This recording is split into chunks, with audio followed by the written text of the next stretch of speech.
네, 정치 아싸 박원석 전 의원, 장성철 소장, 김종혁 전 최고와 함께하고 있습니다. 법외국제 통과됐는데 법외국제 얘기 잠깐 해보죠. 박원석 의원님. 굉장히 많이 우려돼요. 왜 그러냐면 애초부터 저게 범죄 구성 요건도 굉장히 모호하게 돼 있는 데다가 악용될 소지도 너무 크고 네. 그리고 실효성이 과연 있을까 싶은 게 법외국제로 어떤 판결에 대해서 예를 들어서 당사자가 고소 고발을 한다. 그거에 대한 최종적인 판단도 법원이 하거든요. 그렇죠. 판사가 하고. 네. 그러면 과연 이렇게 법원에서 문제 지적을 많이 하는 이런 제도를 가지고 그게 실효성을 담보할 수 있을까. 그런데도 설사 그걸 법외국제로 판단을 하더라도 그 판단 자체가 법을 왜곡했다 그래서 또 제소의 대상이 되는 이런 일종의 이제 악무한의 상태에 빠질 가능성이 높아서 낭비네요, 그러면. 이미 직권남용죄도 있고 여러 가지 그걸 이제 이 제재할 수 있는 법리가 없는 게 아닌데 왜 저걸 만들어서 이렇게 뭐랄까 좀 법치주의에 굉장한 어떤 예외랄까 이런 걸 발생시키려고 하는지 좀 이해가 안 됩니다. 네, 장 소장님은 법 왜곡죄 심판 전담 재판부를 만들어야 될 것 같다라는 좀 생각이 드네요. 네. 저걸 재판 판정하려면 예방적 효과가 있지 않을까 그렇게 좀 긍정적인 기대를 해봅니다. 좀 더 정밀하게 조심스럽게 법조문 찾아가면서 양심껏 판결하는 계기가 되기를 바란다라는 생각인데 웃긴 일들이 많을 것 같아요. 어쨌든 실효성보다는 예방적 효과라고 보여지고 1심에서 무죄 나왔어요. 2심에서는 유죄 나왔어요. 그러면은 이제 무죄 나온 그런 사람을 그 무죄 때린 판사를 법외국죄로 뭐 고소할 수도 있고 처벌해야 된다고 할 수 있을 거 아니에요. 그런 건 다 이제 기소를 안 하지 않을까 싶긴 합니다만 그 자체로도 뭐 낭비겠죠. 난장판이 벌어질 것 같아요. 진짜. 그렇겠네요. 네. 1심과 2심이 판결이 다르면 각자의 판사들에 대해서 이 사람이 법에 왜곡했어. 아니야 저 사람이 법에 왜곡을 했어. 그렇게 얘기할 거 아니에요. 네. 아니 지금 뭐 핑계 없는 무덤 없다고 실제로 소송에서 진 사람이 자기가 잘못해서 졌다고 얘기하는 거 보셨습니까? 소송에서 이긴 사람이 나는 잘못이 있는데도 이겼어라고 얘기하는 것도 없잖아요. 네. 모두가 다 자기가 이긴 거는 자기가 정당한 것이고 자기가 진 건 억울하다라고 얘기하는데 그러면 모든 사람이 법이 왜곡됐다고 주장할 거 아닙니까? 근데 그거를 하려면 소송을 감당할 정도의 돈과 시간과 이런 게 있어야 돼요. 그 권력자들만 할 수 있는 거 아닙니까? 네. 그 뭐 사심제도 마찬가지지만 그 힘없는 사람은 자기가 이겼는데 상대방이 야 이거 법 왜곡죄 법을 왜곡했어 라면서 더 빵빵한 변호사를 사서 그리고 더 많은 돈을 투자하고 시간을 투자해서 공격을 하면 그럼 그거 어떻게 해야 됩니까? 그럼 이 사람은 나 힘없고 저 사심까지 갈 능력도 없고 쟤들이 계속 법 왜곡죄라고 저렇게 공격해오면 방어할 능력도 없어. 난 돈도 없어. 변호사 더 이상 못해. 이러면 어떻게 됩니까? 그럼 이 사람 그냥 당해야 됩니까? 그러니까 이게 말도 안 되는 짓을 지금 하고 앉아 있는 거예요 지금. 그러니까 저는 아까 그 장성철 소장이 얘기했던 그 일종의 예방적 기제로서의 법외곡죄. 그러니까 이게 보니까 독일 사례를 많이 예를 들던데 네. 독일 사례는 그런 거더라고요. 그래서 이거는 권리구제형 법리가 아니고 일종의 국가 법질서를 보호하기 위한 그런 법리여서 그야말로 국가 법질서에 도전하는 그런 굉장히 의도적인 법 왜곡에 대해서 처벌하는 그런 조항인데 그조차도 판례가 거의 없대요. 그러니까 적용 사례가 없는 거예요. 그러니까 이제 독일 사회가 갖고 있는 특수성 때문에 그런 장치를 둔 건데 독일 히틀러 때문에 그런 거잖아요. 근데 우리는 그게 아니에요. 우리는 이게 고의나 의도를 그러면 누가 무엇을 기준으로 판단하는가가 굉장히 모호합니다. 게다가 우리 법문화라는 게 걸핏하면 고소고발, 정치권에서 뭐 고소고발, 걸핏하면 일어나잖아요. 네. 그리고 이제 불복의 문화가 굉장히 광범위하게 퍼져 있는데 그런 심리를 더 부추길 가능성이 있는 제도이기 때문에 성숙한 법문화를 위해서도 좀 바람직한 제도는 아닌 것 같아요. 근데 그나마 이제 뭐 참여연대나 뭐 민변에서 우려 성명도 내고 그래서 이제 바꿨잖아요. 안 자체가 조금은 바뀌긴 바뀌었는데 그럼에도 불구하고 우려가 있어서 그러면 대통령이 거부권을 써야 된다? 글쎄 뭐 거부권 쓰겠습니까? 대통령이 여당이 잘하고 있다고 얘기하는데 뭐 거부권 안 쓸 것 같고. 그러니까 저는 어제 그 법원 대표자 회의, 법관 대표자 회의 보면서도 좀 법원장 회의 보면서도 답답했는데 물론 약간 자성의 목소리를 냈습니다만 대안을 얘기를 해야죠. 네. 그러면 배심원제를 우리가 수용을 하겠다고 하든지 그래야 되는데 거기도 그냥 뭐 문제만 지적하고 졸속으로 이루어졌다 뭐 이러고 끝나버리니까 사실은 그 대한민국 사법부가 그렇게 떳떳하지 못한 것들이 굉장히 많아요. 네. 대법원이 재판 개입하고 이런 전례도 있고 그래서 저는 오히려 재판 개입을 처벌하거나 배심원제를 도입하거나 이런 대안에 대해서 좀 진지하게 논의를 했어야 되는데 그런 게 좀 아쉬워요. 보통 이렇게 여당일 때 대통령실 주도가 아니라 여당 주도, 법사위 주도의 그 법원 개혁이 좀 이례적인 것 같기는 합니다. 근데 어쨌든 남아 있잖아요. 재판 소원이랑 그 대법관 증언도 지금 내일이랑 모레 계속 이제 하루씩 통과될 텐데 그냥 이 릴레이는 계속되고 거부권 행사 같은 건 없을 거라고 보시나요, 장 소장님? 뭐 잘 모르겠어요. 어떻게 이제 이것이 흐지부지 될지 아니면은 실효성 있게 적극적으로 구제 수단으로 활용할지는 잘 모르겠는데 앞에서 뭐 말씀하신 것처럼 이 부분이 과연 제대로 적용이 될까 그런 생각은 있습니다. 네. 근데 걱정은요. 일단 법이 만들어지면 이게 되게 불가역적이더라고요. 다시 없애기가. 고치기가 예를 들어 비정규직법 보세요. 여기 작가님들도 2년 지나면 다 떠나야 돼요. 더 그냥 계속 있다가 그 정규직이 비면은 한 5, 6년 하면은 그 정규직으로 갈 수도 있잖아요. 기업들은 그걸 더 악용한단 말이에요. 이제 정규직 뽑지 말고 다 비정규직으로 채우자. 2년마다 한 번씩 돌리면 되지 뭐. 이러고 있어요. 저도 회사 다닐 때 그러니까 그 방송국에 있을 때 저도 계열사 대표를 해봐서 알아요. 그 얼마나 비정규직들의 눈물을 짜내는 법안인지 알아요. 그거를 비정규직들을 위해서 만들어 놓은 거예요.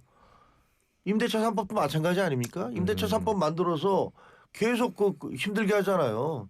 이런 것처럼 원전 폐쇄도 마찬가지고 R&D 예산 삭감도 마찬가지고 이런 식으로 자기들이 막 주장을 해놓고 나면 그다음에 이걸 다시 막고 백하기가 어렵단 말이에요. 그럼 그 피해는 누가 받습니까? 다 국민들이 받는 거 아니에요? 어쨌든 개혁의 취지가 좋다라도 이게 좀 연결지 못하면 생길 수 있는 부작용들 많이들 좀 얘기를 하고 있는 것 같습니다. 결국에는 위헌 결정 같은 게 나면 네. 그러면 이제 뭐 안 바꿀 수가 그렇죠. 없겠죠. 네. 그럴 위험이 굉장히 높아요. 네. 그러면 지금 이런 논의들이 다 사회적인 낭비인데 맞아요. 네. 좀 조금 더 여당이 좀 저런 문제는 심사숙고해야 되는 특히 80년 된 형사사법 체계를 바꾸는 문제는 정말 심사숙고해야 되는 문제인데 너무 그런 거에 대한 고려가 없는 게 아닌가. 네. 알겠습니다. 근데 이런 상황에서 어쨌든 대통령은 뭐 전례 없이 그러니까 어쨌든 당 잘하고 있다. 일단 당과의 뭔가 유화적 제스처, 직접적인 표현들을 좀 쓰는 듯한 느낌적인 느낌이긴 합니다. 그래서 요거는 뭐 어떻게 그냥 당청 갈등이 있었다라고 했던 부분들이 좀 있었는데 좀 이제 잦아드는 건가요? 정리가 됐다. 네. 계산이 끝났다. 음. 이제 여권은 집권 세력은 나를 중심으로 돌아간다라는 자신감의 표현인 것 같아요. 정청래 대표가 이제 나한테 더 이상 대들지 못할 거야. 그런 자신감이죠. 최근에 한 2주 동안 정청래 대표 그렇게 목소리를 내거나 다른 주장을 하는 거를 못 들어봤거든요. 그냥 대통령께서 저러한 메시지를 내니까 우리는 찰떡궁합이에요 라고 하면서 또 대통령의 말에 동조하는 저런 모습만 보이고 있단 말이에요. 그만큼 장악력이 높아졌다라고 대통령께서 생각을 해서 저런 얘기를 하는 거고 칭찬은 누가 합니까? 네. 갑이 합니다.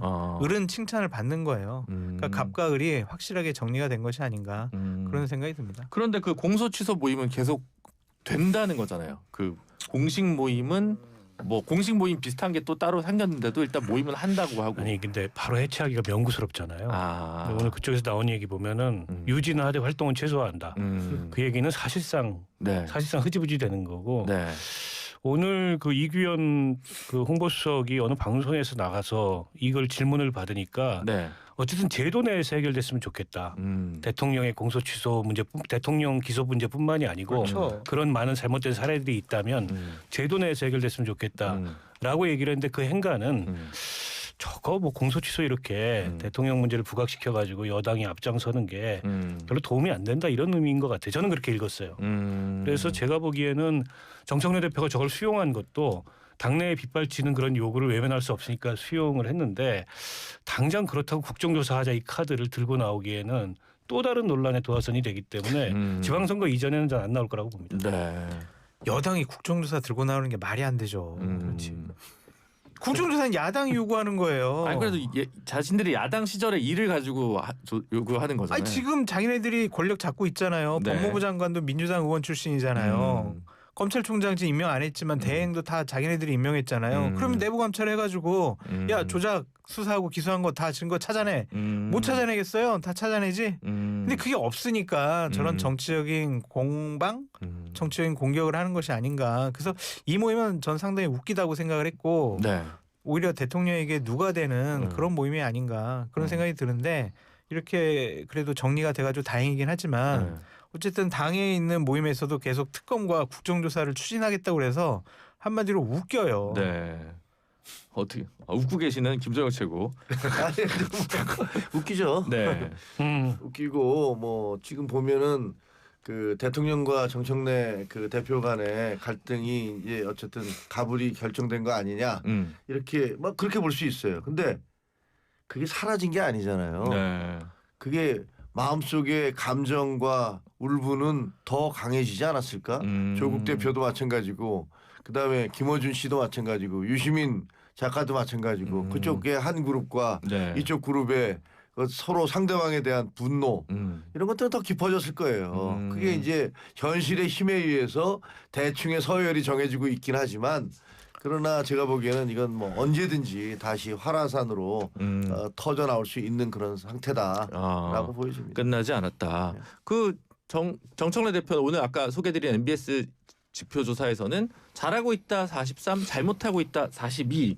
그리고 지지층에서는 어쨌든 잘하고 있다 71로 나왔습니다. 최근에 어떤 다른 그전에 어떤 조사들에 비해서 좀 수치가 괜찮아진 편인 것 같은 느낌도 들고 이게 주식 때문인가요? 모든 게 대통령한테 안대 들어가지고 그래요 최근에. 아. 그것이 가장 중요했다라는 좀 생각이 들고 네. 어쨌든 대통령의 지지율도 좀 높고 호감도도 상당히 높잖아요. 네. 그게 좀 편승하는 효과도 있지 않냐 그런 생각이 듭니다. 어쨌든 계속해서 메시지를 대통령 국정운영 뒷받침하겠다라는 메시지를 한 2주 동안 계속 내더라고요. 네. 그런 것에 대해서 친명 그룹들이나 지지자들이 네. 마음의 문을 연 것이 아닌가 그런 생각이 듭니다. 그런 상황에서 그러면 사실 이 명청 갈등이나 역할 분립과 관련해서 저는 궁금한 게 역시 개항을 공천의 정리입니다. 요거는 어떻게 정리되는 게 뭐 순리일까요? 봐야 되겠지만은 단서는 좀 있다고 봐요.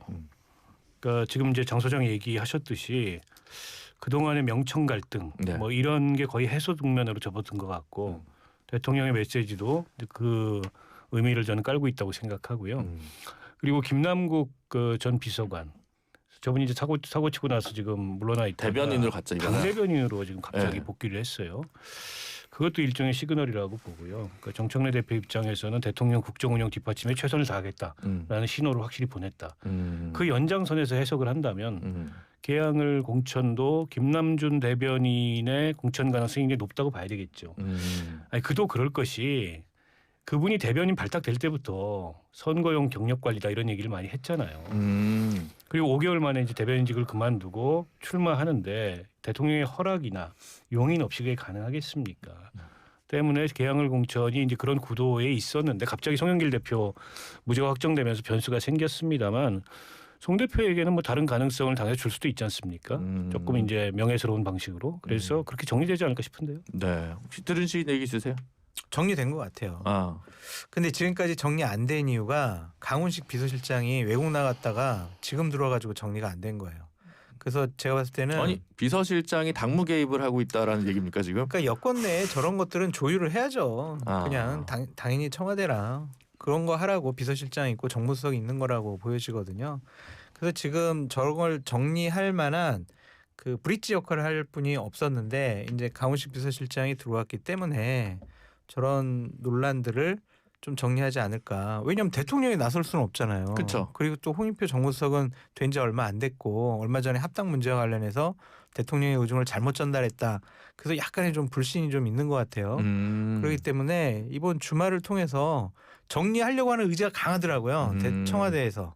그리고 이제 역할을 맡을 분이 들어왔기 때문에 이번 주말을 통해서 원만하게 정리되고 결론적으로 말씀드리면 송영길 전 대표가 내가 이재명 정권 성공을 위해서 보다 조금 더 어려운 연수 가서 당선돼서 국정운영 뒷받침 잘하겠습니다. 그렇게 희생적인 결단을 내릴 가능성이 높지 않을까. 공천을 받는 게 희생이에요. 아니 연수가 좀 어려운 데니까 조금 더 어렵고 본인 지역구가 아니었으니까. 그 같은 맥락에서 해석을 해볼 수 있는 단서 하나가 오늘 떠 있었는데 송영길 전 대표의 측근인 김교웅 의원이 인천시장 선거를 포기를 했습니다. 그리고 어쨌든 민주당의 승리, 박찬대 후보를 중심으로 이걸 위해서 본인이 역할을 다하겠다. 그것도 교통 정리에 들어간 하나의 단면이 아닌가 싶어요. 네.